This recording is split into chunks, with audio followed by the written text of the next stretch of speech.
Concept है, doctor Ambedkar concept ही काशीराम जी का concept है, काशीराम जी का कंसेप्ट ही बीएसपी का कंसेप्ट है। ये बहुत सारी चीजें ऐसी हैं कि अगर देश के अंदर भारतीय जनता पार्टी हो सकती है,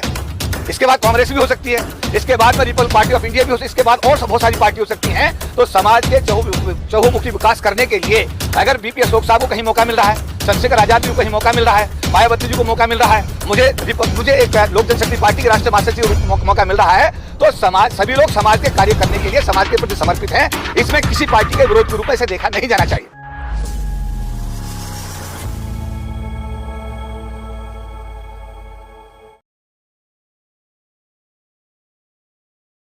बड़ा ही ऐतिहासिक कार्यक्रम है।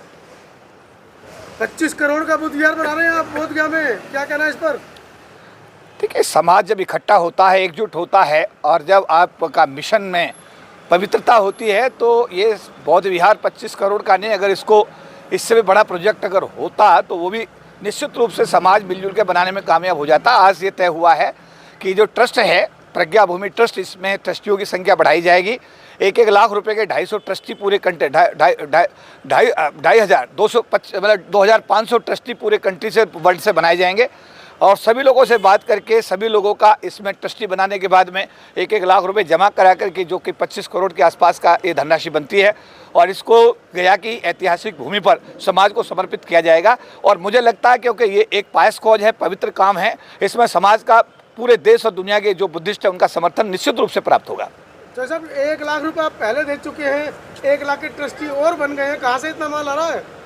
देखिए, जहाँ तक मेरी बात है, मैं तो ऐसा है कि बाबा साहब अम्बेडकर के आशीर्वाद से सरकार की नौकरी पाने में कामयाब हुआ और नौकरी में आने से पहले तो मेरे पैर में चप्पल नहीं थी। आज जो कुछ भी है परम पूज्य बाबा साहब डॉक्टर भीमराव अम्बेडकर जी का दिया हुआ है और जो मेरे पास है उसे समाज में मैं हमेशा बांटता रहता हूँ और इसके साक्षी शायद आप लोग भी हैं। तो क्या संदेश देंगे तो साहब आज के दिन पर? संदेश यही है कि इकट्ठे हो जाओ, बटोगे तो कटोगे, एकजुट हो जाओ, एक दूसरे को प्यार करो, एक दूसरे को सहयोग करो, एक दूसरे के साथ में चलो, एक दूसरे का टांग खींचना, हाथ पकड़ कर खींचना शुरू कर दो, टांग पकड़ के खींचना बंद कर दो।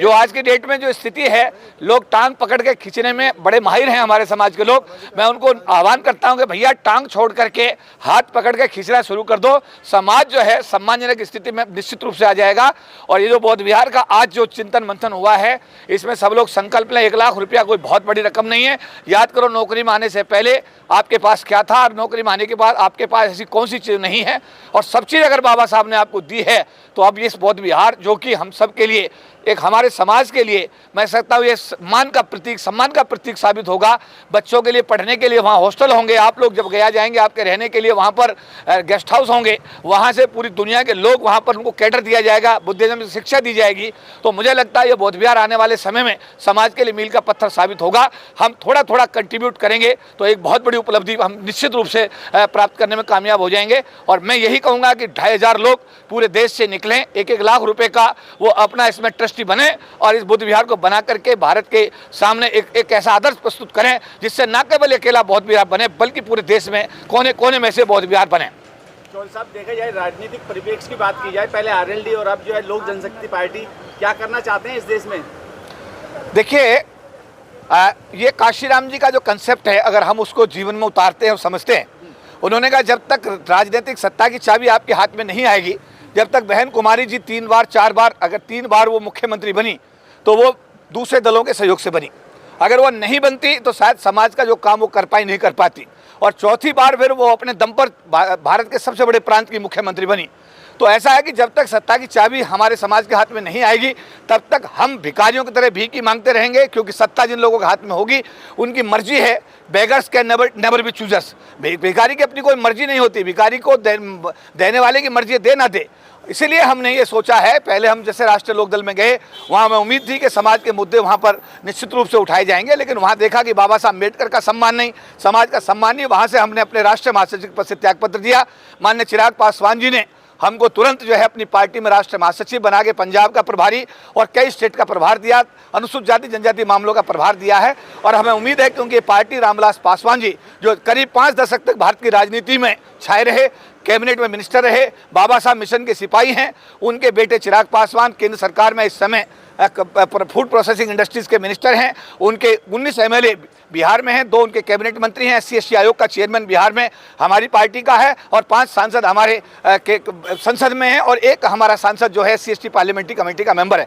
तो इस तरीके से हम लोग अपने समाज के साथ जो ज्यादती हो रही है उनको रोकने के लिए पहल करेंगे और समाज के हर व्यक्ति को न्याय देने की हर संभव कोशिश करेंगे। जिस तरीके से हमने लेटरल एंट्री को रोका है, जिस तरीके से भारत में लेटरल एंट्री के माध्यम से समाज का नुकसान हो रहा था, सारी वो वैकेंसी आ रही थी, बड़े बड़े पद पर जनरल कैटेगरी के लोगों को भरी जा रही थी, लेकिन हमारे माननीय राष्ट्रीय अध्यक्ष और भारत सरकार के केंद्रीय food processing industries minister Chirag Paswan ji इस मामले को सरकार टेकअप किया, सरकार ने माना और ये जो लेटरल एंट्री को बंद कराने में हम लोग कामयाब हुए। इसी तरीके से समाज के जो भी ज्वलंत मुद्दे हैं उन सबको हम लोग अपनी पार्टी के माध्यम से, अपने मंत्री के माध्यम से सरकार के साथ टेकअप करेंगे और हर व्यक्ति के साथ न्याय दिलाने की हर संभव कोशिश करेंगे। आप जिस महासचिव वर्तमान पार्टी में आज हैं, आप चिराग पासवान जी का बिहार में बहुत अच्छा वर्चस्व है, क्या प्रज्ञा भूमि ट्रस्ट का जो निश्चित रूप से ये उसमें भी आप लोगों को निश्चित रूप से न केवल प्रज्ञा बिहार जो हमारा ये बौद्ध विहार बन रहा है, इसमें हम अपनी पार्टी में चर्चा करके बौद्ध विहार में बिहार के स्तर पर नहीं, पार्टी के स्तर पर मतलब केंद्रीय स्तर पर भी इसमें सहयोग कराने की कोशिश करेंगे। और साथ साथ जो भी आपने कहा कि जो सबसे बड़ी समस्या है जो हमारा जो बौद्ध गया का बौद्ध विहार है, जो प्रबंधन का मामला है, उस मामले में भी हमारी बातचीत केंद्र सरकार के साथ हमारी पार्टी की, हमारे राष्ट्रीय अध्यक्ष चल रही है और जल्दी ही समाज को एक हम अच्छी खुशखबरी देने की कोशिश करेंगे। मोदी साहब, चलते चलते एक सवाल है, अभी उत्तर प्रदेश में 27 पर निगाहें लगी हुई है, पूरा समाज बहुजन समाज पार्टी को देख रहा है, लेकिन जितने हमारे लोग आज 22 मार्च और 18 मार्च को बाबा साहब ने आगरे में कहा था, पढ़े लिखे लोग हैं कि जितने भी हमारे अफसर आप लोग फर्स्ट क्लास रैंक के हैं वो सारे अलग पार्टियों में, चाहे आप हैं, चाहे BPS हो, चाहे प्रोफेसर रतन लाल है, जितने कुछ चमक दी मीडिया ने, सबने बहुजन समाज पार्टी का विरोध करा। 27 में भी करेंगे। देखिए, बहुजन समाज पार्टी एक आंदोलन है, पार्टी नहीं है। बहुजन समाज पार्टी का विरोध करने वाला कोई व्यक्ति ऐसी सोच रखता है, चाहे मैं BPS हो, मेरे साथ पढ़ा, जब मैं पोस्ट ग्रेजुएशन कर रहा था मेरिट कॉलेज से तो हॉस्टल में मेरे साथ था, BA कर रहा था, हमारा छोटा भाई है, वो प्योरली जो एक कंसेप्ट है डॉक्टर अम्बेडकर कंसेप्ट ही काशीराम जी का कंसेप्ट है, काशीराम जी का कंसेप्ट ही BSP का कंसेप्ट है। ये बहुत सारी चीज़ें ऐसी हैं कि अगर देश के अंदर भारतीय जनता पार्टी एक हो सकती है, इसके बाद कांग्रेस भी हो सकती है, इसके बाद में पीपल्स पार्टी ऑफ इंडिया भी हो सकती है, इसके बाद और सब बहुत सारी पार्टी हो सकती हैं, तो समाज के चहुमुखी विकास करने के लिए अगर BP अशोक साहब को कहीं मौका मिल रहा है, चंद्रशेखर आज़ाद जी को कहीं मौका मिल रहा है, मायावती जी को मौका मिल रहा है, मुझे एक लोक जनशक्ति पार्टी के राष्ट्रीय महासचिव रूप मौका मिल रहा है, तो समाज सभी लोग समाज के कार्य करने के लिए समाज के प्रति समर्पित हैं। इसमें किसी पार्टी के विरोध के रूप में इसे देखा नहीं जाना चाहिए। धन्यवाद।